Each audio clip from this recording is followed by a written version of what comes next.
अब तक आपने देखा कि टीएसपी कल्पना 22 लोगों के मर्डर के इन्वेस्टिगेशन में जंगल आई थी और पूरा पुलिस डिपार्टमेंट उन 22 लोगों के जिस्म के टुकड़े पूरे जंगल से बटोरने में लगा हुआ है।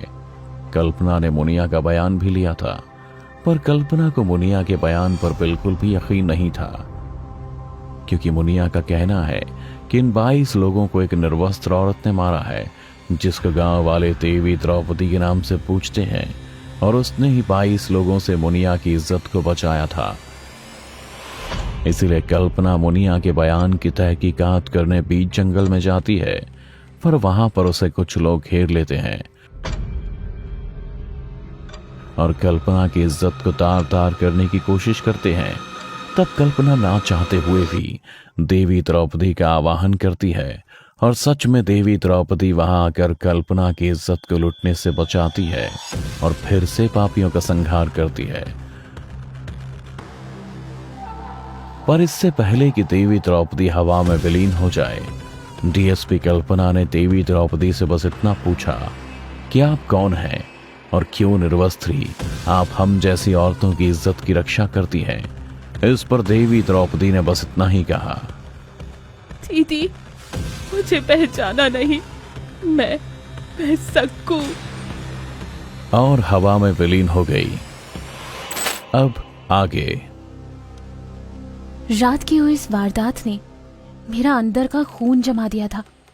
मैं अभी भी डरी सहमी पेड़ के कोने पर बैठी हुई थी और कुछ कदम दूर ही मेरी डीएसपी की वर्दी पड़ी थी, जिसे देख अब मुझे खुद पर घिन आने लगी थी।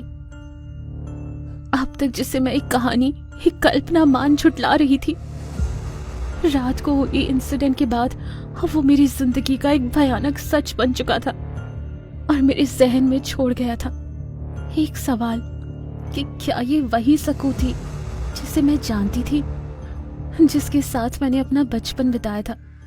दरअसल सक्कू एक अनाथ लड़की थी जिसकी माँ मेरे यहाँ काम करते करते मर गई। बहुत वक्त तो मैंने उसे संभाला, लेकिन जब मैं पुलिस की ट्रेनिंग के बाद वापस आई तो सक्कू नहीं थी। पापा ने भी इस पर ज्यादा जोर नहीं दिया और वक्त की धूल में ये राज भी दफन हो गया था, जिस पर से अब मुझे हर हाल में पर्दा उठाना था। और फिर से देवी द्रौपदी के मंदिर की ओर चल दी। कुछ देर जंगल में भटकने के बाद जब मैं मंदिर के पास पहुंची तो देखा मुनिया पहले से ही मूर्ति की पूजा कर रही थी। उसने जब मेरी हालत को देखा तो घबराते हुए मेरे पास आ गई। मैडम आप ठीक तो है? ये आपकी वर्दी पर इतना खून कैसे लगा है? मुनिया के इस सवाल पर मैंने कहा, कुछ नहीं मुनिया, बस कुछ हैवान मेरे साथ भी जबरदस्ती करने की कोशिश कर रहे थे, पर देवी द्रौपदी ने उनकी सोच के साथ साथ उनके जिस्म के भी टुकड़े कर दिए। तो आखिरकार तो के भी देवी द्रौपदी पर यकीन हो गई। हाँ शायद से, पर एक बात तो बताओ, ये देवी द्रौपदी कैसे बनी? कोई है जो बता सकता है इसके बारे में? मेरे इस सवाल से मुनिया सोच में पड़ गई। वो कुछ बोलने जा ही रही थी कि तभी जंगल में से एक बूढ़ा शख्स सामने आकर खड़ा हुआ, जिसे देख मुनिया ने कहा, मैडम यही है वो पंडित जो आपके सारे सवालों के जवाब दे सकत है। इतना कहकर मुनिया वहां से चली गई। मैंने भी बूढ़े शख्स को अकेला पाकर अपने पुलिस वाले तरीके से सवाल जवाब शुरू कर दिया। क्या सच में यही देवी द्रौपदी का मंदिर है? हाँ यही है। इतना कहकर वो बूढ़ा शख्स मुस्कुराते हुए मेरे सामने से जाने लगा।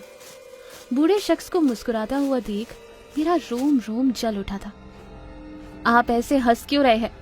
क्या हमें नहीं पता कि आप लोग ये गैंग बनाकर इस जंगल में चंदन की स्मगलिंग करते हैं और आए दिन यहाँ गैंग वॉर होती रहती है, जिसे छुपाने के लिए आपने इस देवी द्रौपदी की कहानी रची है ताकि आप लोग इस अंधविश्वास के पीछे अपना कारोबार करते रहें। मेरी सारी बातें सुनने के बाद वो बूढ़ा शख्स मेरी वर्दी पर लिखे मेरे नाम और मेरे पद को पढ़ते हुए बोला, तो डीएसपी मिस कल्पना, आप जिस अंधविश्वास की कहानी की बात कर रही हैं, क्या कभी आपने वो कहानी सुनी है? मेरी चाल कामयाब रही। वो बूढ़ा शख्स अब खुद ही मुझे देवी द्रौपदी की कहानी बताने को तैयार था। आइए आपको एक कहानी सुनाता हूँ। इस जंगल में पहले बहुत सारे आदिवासी कबीले रहते थे। सबकी जरूरतें इस जंगल से ही पूरी होती थी। फिर एक दिन इस जंगल में बाहरी दुनिया के दो खूंखार राक्षस घुस आए। वो दूसरी दुनिया के थे। आपको पता है उस राक्षस का नाम क्या था? नहीं पता? मैं बताता हूँ। एक नाम था लालच और दूसरे का नाम था हवस, जो इंसान का चोला पहन इस जंगल में आए थे। ये दोनों जानवर जंगल में उगे इस चंदन को पाने आए थे। हमें नहीं पता था कि इस तरह के जानवरों का शिकार कैसे करते हैं, क्योंकि ये धीरे धीरे सबको अपनी तरह का बना देता था। जानवरों का अत्याचार बहुत बढ़ गया था। हमारा ही खाते, हम ही मारते और हमारी बहू बेटियों की इज्जत के साथ खिलवाड़ करते। फिर एक दिन एक 15 साल की लड़की ने सब कुछ बदल के रख दिया। उसका नाम सक्कू था। वो जानवर जबरदस्ती से उठाकर जंगल ले गए उसका शोषण करने के लिए। उस रात पूरे जंगल में उसकी चीखें गूंजती रहीं। कोई है? कोई मुझे सुन रहा है? कोई तो मेरी मदद करो, मुझे दर्द हो रहा है। कोई है क्या? पर उसे बचाने कोई नहीं आया। नोचने और खसोटने के बाद जब सक्कू एक जिंदा लाश बन गई तो नशे में धुत बलवंत नाम के आदमी ने सक्कू को कपड़े पहनने को कहा, पर सक्कू ने कहकर मना कर दिया। मैं अब बिना कपड़ों के गांव वालों के सामने जाऊंगी। उन्हें दिखाऊंगी कि जब एक औरत की इज्जत पर दाग लग रहा हो और सारा समाज चुप बैठा रहे, कान होते हुए भी बहरा और मुंह होते हुए भी गूंगा बना रहे, तो इतिहास ऐसे मर्दों को मिट्टी में मिला देता है। सक्कू की बात सुन नशे में धुत उस शख्स की मर्दानी जाग गई। उसने बिना कुछ सोचे समझे निर्वस्त्र सक्कू के टुकड़े कर डाले, पर मरने से पहले सक्कू ये कह गई कि उसके साथ जो हुआ वो अब किसी और लड़की के साथ नहीं होने देगी। तब से लेकर इस जंगल में किसी लड़की की चीखें नहीं गूंजी। हाँ तो डीएसपी मिस कल्पना, आप कह रही थी कि यहाँ चंदन की तस्करी होती है। हाँ होती है, पर जिन लाशों के टुकड़े आपका पुलिस डिपार्टमेंट पूरे जंगल से बटोरता फिर रहा है वो किसी गैंग वॉर में नहीं बल्कि सक्कू के हाथों मारे गए हैं। बूढ़े शख्स की बात सुन मैंने तुरंत उससे पूछा, सक्कू? अगर उस लड़की का नाम सक्कू था तो फिर ये गांव वाले उसे देवी द्रौपदी के नाम से क्यों पूछते हैं? वो इसलिए क्योंकि महाभारत में द्रौपदी की रक्षा के लिए खुद कृष्ण भगवान आए थे, पर सक्कू की मदद के लिए तो एक जानवर तक नहीं आया, बल्कि जिन्होंने सक्कू की चीखें भी सुनी थी वो भी बुज़दिल बन इतिहास के पन्नों में हमेशा हमेशा के लिए दाग बन गए। पर बेचारी सक्कू ने मरने के बाद भी हार नहीं मानी और निर्वस्त्र ही जंगल की लड़कियों को बर्बाद होने से बचाती रही। इसीलिए जंगल वालों ने सक्कू को द्रौपदी की उपाधि देकर उसे एक देवी का दर्जा दिया। सक्कू के द्रौपदी बनने की कहानी अब मैं जान चुकी थी, लेकिन क्या ये वही सक्कू थी जिसे मैं जानती थी? मेरे मन में अभी भी कई सवाल थे और ये सवाल मुझे बेचैन कर रहे थे। मुझे इस तरह बेचैन होता देख बूढ़े शख्स ने कहा, क्या हुआ डीएसपी कल्पना? अब आप किस सोच में पड़ गई? अभी भी आपका कोई सवाल रह गया है क्या? हाँ, आपकी एक मदद चाहिए मुझे। क्या आप किसी तरह सक्कू के घर वालों से मुझे मिलवा सकते हैं? कल्पना जी, सक्कू का तो इस दुनिया में कोई नहीं था। उसे कोई जबरदस्ती अपने साथ ले जा रहा था, तो मौका देख वो फरार हो गई और इस जंगल में आ गई। मेरे पास उसका एक लॉकेट है जिसमें 2 लड़कियों की तस्वीरें हैं। एक तो सक्कू और दूसरी का पता नहीं, आपको दिखाता हूँ। इतना कहकर उस पुजारी ने मुझे एक फोटो दिखाई, जिसे देख मेरे पैरों तले जमीन खिसक गई। हाँ, ये मेरी ही सक्कू थी जिसे मैं जानती थी, और लॉकेट में जिस दूसरी लड़की की पंडित बात कर रहा था वो कोई और नहीं बल्कि मेरी ही तस्वीर थी, जिसके साथ मेरा बचपन गुजरा था। लेकिन उसका यहाँ इस जंगलों में आना मुझे अंदर से खाए जा रहा था। सक्कू मेरे साथ बचपन से ही दिल्ली में पली बड़ी थी, फिर उसका ये मध्य प्रदेश के जंगलों तक आना मुझे हर पल झंझोड़ रहा था। पर मैं जानती थी कि मुझे इसका जवाब कौन देगा। पुजारी से सारी बात जानने के बाद मैंने लॉकेट अपने पास रख लिया और सीधा घर आ गई। मैंने अभी अंदर कदम रखा ही था कि देखा मेरे पापा गुस्से में मेरे सामने ही खड़े थे। ये क्या करने जा रही हो तुम? अपने ही पति को डिवोर्स देने जा रही हो? तुम्हारा दिमाग तो ठीक है? डीएसपी क्या बन गई? हवा में उड़ने लग गई हो बिल्कुल। अपने पापा को ऐसे गुस्से में देखकर मैं समझ गई थी कि उन्हें मेरे डिवोर्स की भनक लग चुकी है। महज 7 साल की अपनी पुलिस सर्विस में मैं डीएसपी बन चुकी थी, जिससे कई मर्दों की मर्दानगी को चोट पहुंची थी, और इसमें से एक मेरा पति भी था, जिसे 2 दिन बाद मैं डिवोर्स देने वाली थी। बिगड़ा कुछ नहीं था, पर बचाने लायक भी कुछ नहीं रहा था। दरअसल मेरा पति ही मेरी तरक्की से जलने लगा था। उसे लगता था कि मुझे जो ये डीएसपी की कुर्सी मिली है वो मेरे काम को देखकर नहीं, बल्कि अनजान मर्दों के साथ सोकर हासिल हुई है। फिर मैं ऐसे घटिया पति का क्या करती? मैंने अलग होने का फैसला कर लिया। वो खुश था, मेरा पति खुश था, क्योंकि हमारा कोई बच्चा नहीं था। मैंने जब अपने पति से डाइवोर्स की बात की तो उसने कहा, अच्छा है कि हमारा कोई बच्चा नहीं है, डिवोर्स पेपर पर साइन करते वक्त हमें ज्यादा सोचना नहीं पड़ेगा। ये सोच मैं दर्द में मुस्कुरा रही थी कि तभी पापा ने फिर पूछा, कल्पना, मैं तुमसे कुछ पूछ रहा हूँ, तुम अपने पति से डिवोर्स क्यों लेना चाहती हो? पापा, ये हमारा पर्सनल मामला है और कानूनी तौर पर भी आप मेरी पर्सनल लाइफ में दखल नहीं दे सकते। मेरी इस बात से शायद पापा की मर्दानगी को भी ठेस पहुंची थी। थे तो वो भी इसी समाज के मर्द ना, जिन्होंने बचपन से मेरी दुनिया को कंट्रोल किया था। उन्होंने अपनी नाक के नथुने फुलाते हुए कहा, आज डीएसपी बन गई है तो मुझे ही कानून सिखा रही है। भूल मत, ये नौकरी तुझे मेरी वजह से ही मिली थी। क्या मतलब आपकी वजह से मिली थी? मैंने ये नौकरी अपनी मेहनत से ली है पापा, अपनी मेहनत से। मेरा जवाब सुनकर पापा कुछ नहीं बोले, बस तुरंत ही अपना बैग उठाकर वापस दिल्ली जाने के लिए चल दिए। रुकिए, रात हो गई है, मैं आपको स्टेशन तक छोड़ देती हूँ। पापा इससे पहले मुझे मना करते, मैं तुरंत ही उनके हाथ से बैग लेकर खुद ही गाड़ी की ओर चल दी।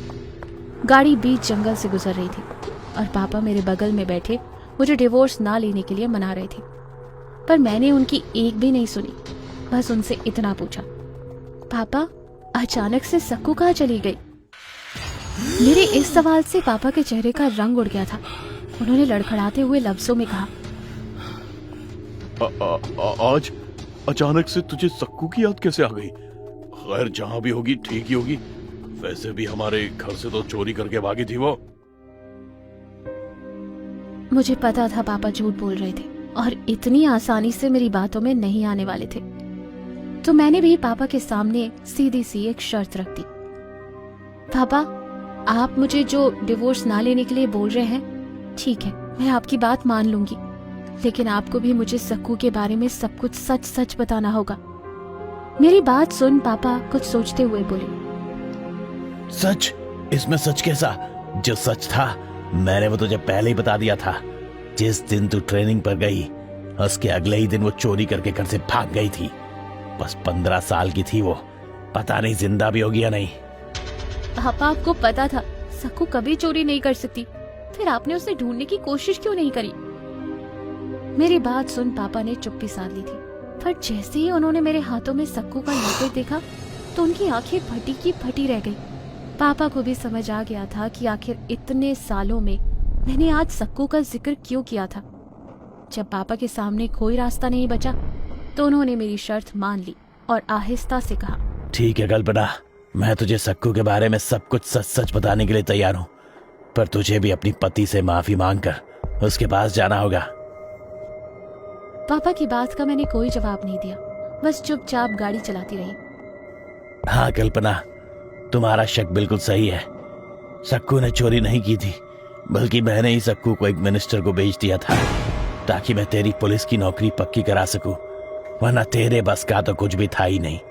एक शादी कराई, वो भी तेरे से संभाली नहीं गई। कब तक मैं तेरी गलतियों का टोकरा ठोता रहूंगा? आखिर कब तक? इससे अच्छा होता कि तू भी अपने माँ के साथ जहर खाकर मर जाती। कम से कम आज मुझे दिन तो ना देखना पड़ता। प्यार ना था तो ना सही, मन मार कर एक बच्चा कर ही लेती। डिवोर्स लेने से पहले 2 पल सोचती तो सही। पापा मुझे खरी खोटी सुनाए जा रहे थे। उनका कहा एक एक लफ्ज मेरे अंदर नासूर पैदा कर रहा था और मुझे ये नासूर पालना था। इस सब के बीच मैंने गाड़ी कब जंगल की ओर मोड़ दी ये पापा को पता ही नहीं चला। पापा ने जी भर के कोसने के बाद जब होश संभाला तो देखा कि मैं पापा को जंगल के बीचों बीच ले आई हूँ। कल्पना, हम तो स्टेशन जा रहे थे ना, तो फिर तुम मुझे यहाँ जंगल में क्यों ले आई हो? पापा, आपको किसी से मिलवाना है। मुझे मिलवाना है? वो भी इस अंधेरे जंगल में? पर किससे? आखिर चल क्या रहा है तुम्हारे दिमाग में? मैं गाड़ी से उतर दूर जंगल के अंधेरों को ताकने लगी। पापा, आपके लिए औरतें हमेशा से किसी चीज की तरह ही रही है ना, चाहे फिर वो माँ हो, सक्कू या फिर मैं। खैर, अब इन बातों का कोई मतलब नहीं रहा। जितना बुरा होना था वो हो चुका है और अब कुछ अच्छा करने का फैसला कर चुकी हूँ मैं। मेरी बातें सुन पापा को लगा कि मैं अपने पति से माफी मांगने के लिए तैयार हो चुकी हूँ। ये सोच पापा के चेहरे पर एक बड़ी सी मुस्कान पनप ही रही थी कि तभी मैंने कुछ ऐसा कहा जिसे सुन पापा के जिस्म का सारा खून एक पल में सूख सा गया था। पापा, आप पूछ रहे थे ना कि मैं आपको यहाँ किससे मिलवाने लाई हूँ? सक्कू से पापा। वो कब से आपसे मिलने के लिए बेताब है। सक्कू, क्या बकवास कर रही हो तुम? वो यहाँ इस जंगल में मुझसे मिलना चाहती है? पागल है क्या? पापा अभी बोल ही रहे थे कि मैंने आखिरी बार उन्हें प्यार से देखा, फिर अपनी आंखें बंद कर देवी द्रौपदी का आवाहन करते हुए बस इतना कहा, देवी द्रौपदी, मेरी रक्षा करो। मुझे इस आदमी से डर लग रहा है।